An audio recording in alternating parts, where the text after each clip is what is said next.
माँ शारदे को नमन।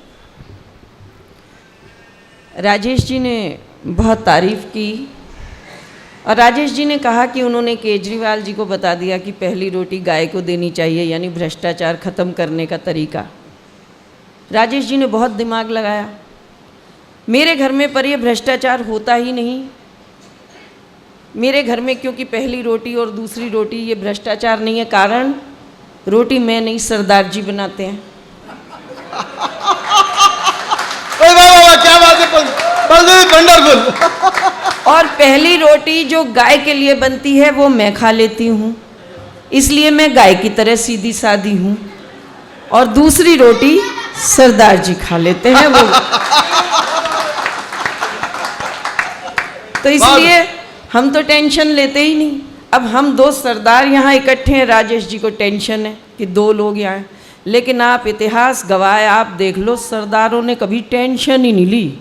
हम तो 10 साल तक देश की गद्दी पे चुपचाप बैठे रहे, हमने टेंशन नहीं ली। वाह वाह वाह सरदारनी, क्या बात है। सारे देश ने टेंशन ली, हम बोले हमने नहीं ली। लोग बोले कि सरदारों के लिए बोलती हो, सरदार लड़ेंगे। मैंने कहा सरदार लड़ते ही नहीं। बोले कैसे नहीं लड़ते? मैंने कहा बता दो। इतिहास गवाह है, मनमोहन जी ने चुनाव तक नहीं लड़ा। जब अपन को बिना लड़े देश की राजगद्दी मिल जाए तो लड़ने की जरूरत क्या है? वाह।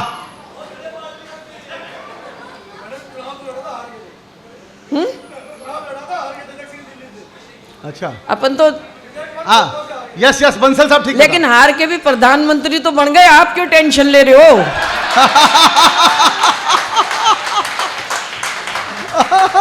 ये हमारे हिंदुस्तान में एक बहुत बड़ी प्रॉब्लम है, टेंशन। और टेंशन पता है कैसी है, मैं आपको बताती हूँ। अमेरिका में लाइट चली जाए तो लोगों को टेंशन होती है, पावर हाउस में फ़ोन करते हैं। जर्मनी में लाइट चली जाए लोग इलेक्ट्रिशियन को फ़ोन करते हैं। हमारे हिंदुस्तान में लाइट चली जाए मेरे पति बेटे को आवाज़ लगाते हैं, काके देखी साड़ी गई, पड़ोसी दी भी गई। मतलब हमको टेंशन बस पड़ोसी की लाइट तक है। तो हमारी टेंशन ही अजीब है। और मैं तो कहती हूँ टेंशन लेने की चीज़ ही नहीं है। अगर आप लेना ही चाहते हो, देखो आप यहाँ पारिवारिक लोग बैठे हो, लेना ही चाहते हो, बंगला लो, कार लो, लोन लो, निकल लो। काहे को टेंशन लेनी? टेंशन नहीं लेनी चाहिए। और हम महिलाओं से पूछ लो, ये महिलाएं इस बात की गवाह हैं, हम टेंशन नहीं लेते। वाह। पूरे कोरोना काल में ये आप लोग, यानी ये सारा जो मर्द नामक प्राणी है ना, ये टीवी के आगे ऐसे बैठ जाते थे, न्यूज़ चैनल के आगे, हैं अमेरिका में इतने मर गए हैं, वहाँ इतने मर गए हैं। हमारी महिलाओं से पूछ के देख लो, इन्होंने किचन में कभी हलवा बनाया, कभी वाह पकोड़े बनाए और आके पति के आगे रख दिए कि खाओ, कुछ नहीं होने वाला, सब ठीक हो जाएगा। देखो ताली भी उधर से बज रही है, ये मोहल्ला से बिल्कुल शोक सभा में बैठ गया जाकर चुपके से, जैसे कोरोना शुरू हो गया हो। हाँ? नहीं, कुछ लोगों ने कोरोना में बहुत कुछ सीखा। मेरे एक टीचर हैं, मैं स्कूल में प्रिंसिपल हूँ, उन्होंने बताया, बोले मैडम मैंने कोरोना में सीखा कि झाड़ू लगाते हुए आगे जाते हैं और पोछा लगाते हुए पीछे आते हैं।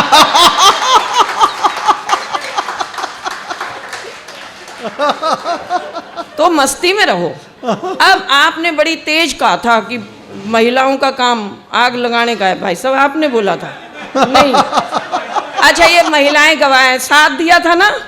जैसे ही राजेश जी ने कहा था कि महिलाओं का काम, तो इन्होंने कहा मैं आप लोगों को सच्ची बात बताती हूँ, आपको भी।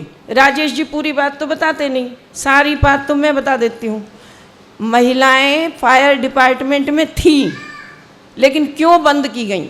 हरियाणा वालों के कारण। आप हरियाणा के नहीं हो? बस सारे ही हैं। तो सबको पता है कि हरियाणा के लोग जितने बुजुर्ग हो जाएं उतने रंगीन हो जाते हैं। हरियाणा की एक ऊंची बिल्डिंग में आग लगी थी और एक ताऊ फंस गए, और एक महिला जो फायर ब्रिगेड डिपार्टमेंट में थी उसने फायर प्रूफ सूट पहना, क्रेन पे पहुंची ऊपर ताऊ के पास और जाके बोली ताऊ चलो मैं तुम्हें बचाने आई हूँ। और महिला ने अपना हेलमेट उतार दिया। अब ताऊ ने देखा घनी सुथरी। ताऊ का दिल आ गया, बोले ए छोरी, इस आग ते तो तू मन्ने बचा लेगी, पर तन्ने देख के मारे कालजा में आग लग गई। वाह वाह वाह बलजीत, बहुत बढ़िया, बहुत खूब। इससे कौन बचाएगा। तो उस दिन से महिलाओं को फायर डिपार्टमेंट में रखना बंद कर दिया। बहुत अच्छे। ठीक है, तो इसलिए आप चिंता मत करो, मैं आपका पूरा साथ दूंगी। और जो ये मैं बता रही थी ना कोरोना की बात, प्रताप जी, कोरोना के टाइम पे मेरे सरदार जी भी टीवी के आगे बैठ गए, न्यूज़ चैनल में डिप्रेशन में आ गए। मैंने कहा ये न्यूज़ चैनल नहीं चलेगा आज। तो बोले फिर? मैंने कहा कुछ भी देखो पर न्यूज़ नहीं देखोगे। तो उन्होंने बेटे को आवाज़ लगाई, बोले काके एक पेन ड्राइव पे पिक्चर दे दे, ज़्यादा पुरानी नहीं देना। तो बेटे ने उनको पिक्चर दी, पान सिंह तोमर। उन्होंने जैसे ही वो पिक्चर देखी, अगले दिन इरफान खान निकल गए। मेरे पति ने बेटे को आवाज़ लगाई अगले दिन, बोले एक काम कर, थोड़ी पुरानी पिक्चर दिखा दे। बेटे ने पेन ड्राइव दी, प्रेम रोग। सरदार जी ने देखी, अगले दिन ऋषि कपूर निकल गए। तीसरे दिन मेरे पति ने आवाज़ लगाई बेटे को, बोले काके मम्मी दी शादी दी भी दे दे, वो भी देख ला। लेकिन भाभी जी वो दिन आज का दिन मेरे पर्स में रखी है पेन ड्राइव में, घर पे छोड़ती नहीं, मैं देखने ही नहीं देती। तो मस्ती में रहना चाहिए, और मस्ती का नाम ही जिंदगी है, मस्ती आनंद का नाम ही प्रताप फौजदार है। वहाँ तक की यात्रा करनी है। और राजेश जी कह रहे हैं वो सबसे बड़े हैं, और कई बार राजेश जी सबसे बड़े लोग जो होते हैं वो रह ही जाते हैं, जैसे आडवाणी जी रह गए। तो मस्ती का माहौल है, बिल्कुल मस्ती में रहना चाहिए। मैं एक बार स्कूल से घर गई, आप देखो हाथ से कहाँ से निकलता है। मैं एक बार स्कूल से घर गई तो हमारी एक पड़ोसन की मृत्यु हो गई थी। पूरा अपार्टमेंट, पूरे आसपास के मोहल्ले वाले सब वहाँ इकट्ठे, और मैंने देखा मेरे सरदार जी है ही नहीं वहाँ। मैं घर गई तो देखा सरदार जी घर पर ही बैठे, मनुष्य शक्ल बनाए। मैंने कहा सरदार जी पड़ोसन गुजर गई, गए क्यों नहीं? तो अब वहाँ से देखिए हाथ से। मैंने कहा सरदार जी घर पे ही बैठे हो मुंह लटकाए, अगले की पत्नी गुजर गई, क्यों नहीं अफसोस कराए? मैंने कहा सरदार जी घर पे ही बैठे हो मुंह लटकाए, अगले की पत्नी गुजर गई, क्यों नहीं अफसोस कराए? वो मेरी ओर देख के बोले तू ही बता किस मुंह से जाऊं, अगले की दूसरी मर गई, मैं एक बार भी नहीं बुलाऊं।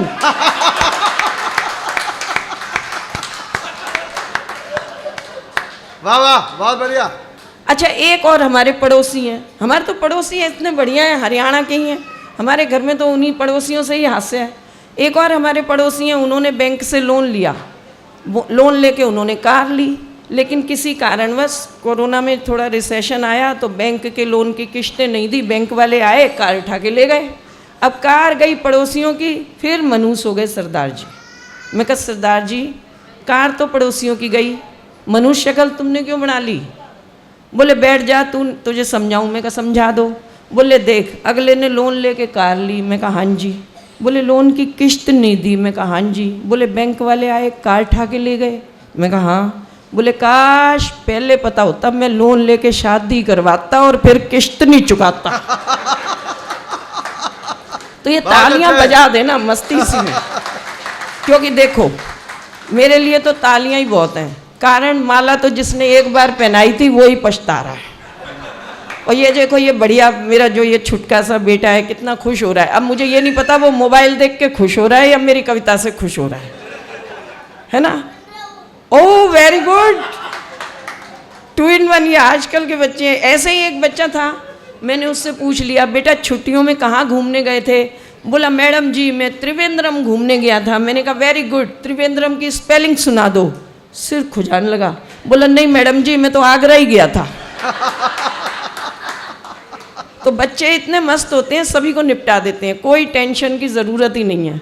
और मैं तो अपने घर की बातें बता रही थी आपको, मस्ती में रहते हैं, कोई टेंशन नहीं। मैं आपके घर की घटना बताती हूँ। जब शादी हुई हमारी तो हम गए थे शिमला, तब की घटना सुनाती हूँ। तो जब हम शादी के बाद शिमला गए तो मेरे पति ने कह दिया एक कार ड्राइवर को कि तू एक्स्ट्रा पैसे ले ले पर कार तू नहीं चलाना। तो मैंने कहा फिर? बोले मैं खुद ही चलाऊँगा। तो अब कार ड्राइविंग सीट पे तो सरदार जी और साथ वाली सीट पे मैं और शिमला की सड़कें। तो जैसे ही सरदार जी ने गाड़ी चलाई, शिमला की सड़क पे उन्होंने ऐसे गाड़ी मोड़ी तो ऐसे लगा कार खाई में चली जाएगी। मैं डर गई, लेकिन नई नवेली बहू ज़्यादा बोलती नहीं है। मैं डर तो गई पर बोली कुछ नहीं। दूसरा मोड़ आया, इतनी तेज़ी से सरदार जी ने मोड़ काटा कि हमें लगा खाई में गिरे, लेकिन तब भी मैं नहीं बोली। तीसरा मोड़ आया, इतनी तेज़ी से मोड़ काटा, एक पहिया नीचे उतर गया कार का। जैसे तैसे कार ऊपर आई। मैंने कहा सरदार जी इतनी तेज़ी से मोड़ काटते हो, आपको डर नहीं लगता? सरदार जी बोले डर तो तब लगे जब मैं आँख खुली रख के मोड़ काटूं। बोले मोड़ आंदा है, मैं ते अखा बंद कर लेना, कट गया ते सतनाम, नहीं ते वाहिगुरू जी।